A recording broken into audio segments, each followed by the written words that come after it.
Bom, vamos começar aqui uma outra aula muito interessante, muito importante para a gente, que é o chamado período pré-colonial da América Portuguesa. A gente está falando aqui já, então, de uma colonização, né, portuguesa na América, ok? Só que os primeiros anos, a gente viu ali o périplo africano, a chegada, né, dos espanhóis à América, aquele processo de divisão do mundo colonial, né, os acordos até chegar ao Tratado de Tordesilhas.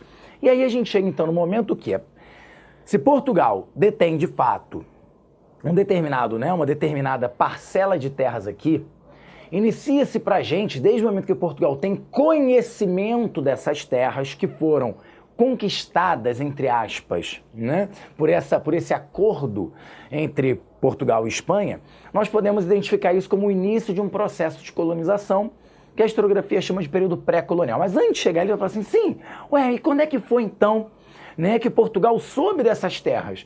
Porque a gente viu que o Tratado de Tordesilhas foi assinado em 1494. E você, na sua escola, estudou, quando você era mais novo, que o Brasil foi descoberto em 1500. Não é verdade? Eu pensei, é. Então a gente imagina que esse período inicial vai de 1500 a 1530, 1532, que a gente chama de período pré-colonial.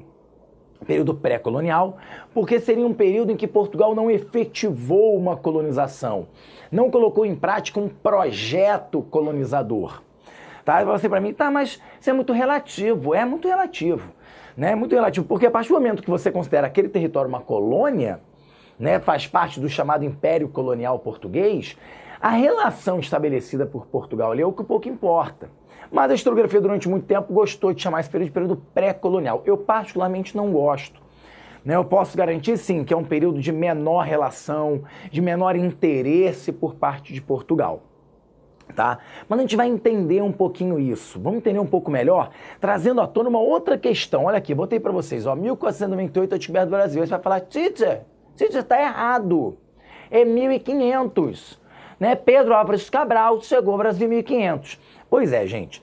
A gente trabalha muito com uma história oficial, a história de documentos. Durante muito tempo a história oficial portuguesa foi essa, né? Que a descoberta foi feita em 1500. Para muitos, inclusive, a descoberta do Brasil teria sido um acidente e tal, uma grande história em torno da viagem do descobrimento de Pedro Álvares Cabral. Mas antes de a gente chegar ali, é importante frisar que, hoje em dia, há menos de 10 anos, descobriram documentos que comprovam que um navegador, em nome da coroa portuguesa, esteve nas terras americanas em 1498. Esse homem se chama Duarte Pacheco Pereira. Eu me lembro, inclusive, quando houve essa descoberta, uma revista de grande circulação teria publicado o seguinte: Duarte Pacheco Pereira, o verdadeiro Cabral. Olha que coisa interessante, né? Então a gente já considera que o descobridor é Cabral.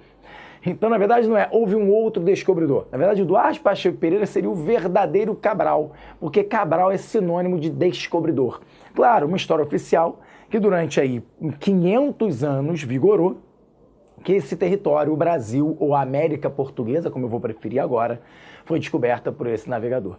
Mas na verdade não foi. Aí você vai dizer para mim, poxa, mas se Duarte Pacheco Pereira chegou aqui em 1498, por que a gente não soube disso? Por que a coroa portuguesa não alardeou isso, né? Não comunicou?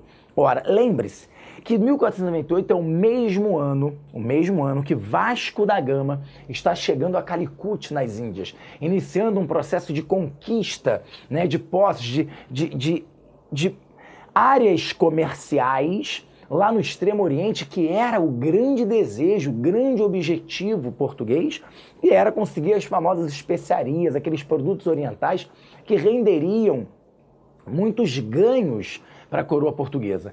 Então, ora, os portugueses estão chegando ao Oriente no momento que descobrem que tem terras, né, pelo Tratado de Tordesilhas, eles têm terras, uma porção de terras na América. Não sabe direito o que é, não sabe ainda se é uma ilha, se é um punhadinho de terras, se é um continente, se faz parte de um continente. Aquilo ainda era tudo muito... havia uma falta de informações, né, um grande território ainda desconhecido, mas sabia sim que uma porção de terra existia. Naquele momento, Portugal prefere dar maior atenção à conquista oriental do que a essa conquista ocidental. O grande interesse, o grande objetivo estava sendo alcançado no Oriente. Então, ora, se Portugal não está disposto a desviar recursos militares, principalmente para proteger esse território, para assegurar a conquista desse território, não era interessante alardear, comentar, falar aos quatro ventos, levantar o interesse, talvez, de outros países europeus para essa região que agora não figurava entre os maiores interesses do Estado português. E isso ajuda a explicar também, então, esse período considerado pré-colonial.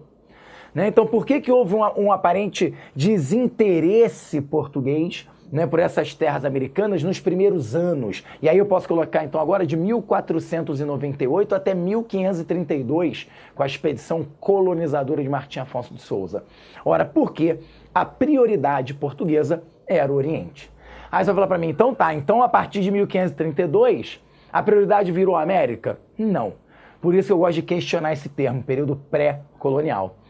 O Oriente vai ser uma prioridade de Portugal até o século XVII. Então eu posso assegurar que, ao longo de todo o século XVI, mesmo com a administração portuguesa aqui, com o desenvolvimento da economia açucareira aqui, mesmo com tudo isso, a prioridade portuguesa era o Oriente.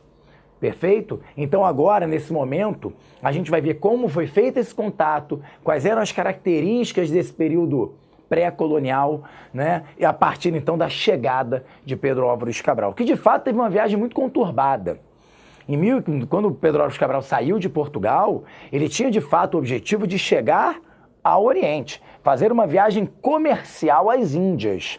E aproveita e desvia a sua viagem, vem até a América, em Porto Seguro, faz ali, reza a primeira missa, ou seja, estabelece a posse daquele território.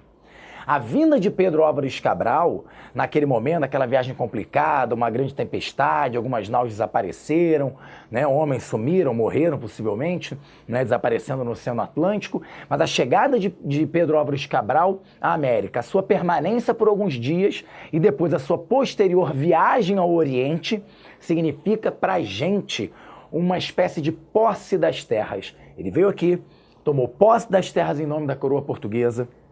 Um outro navio volta a Portugal, leva aquilo que entra para a história como uma espécie de certidão de nascimento do Brasil, na verdade, que é a Carta de Pero Vaz de Caminha, onde ele descreve a chegada aqui e as suas primeiras impressões sobre a terra.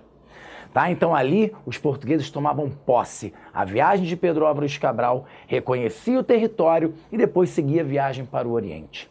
Perfeito? Inicia-se agora então o processo de colonização da chamada América Portuguesa.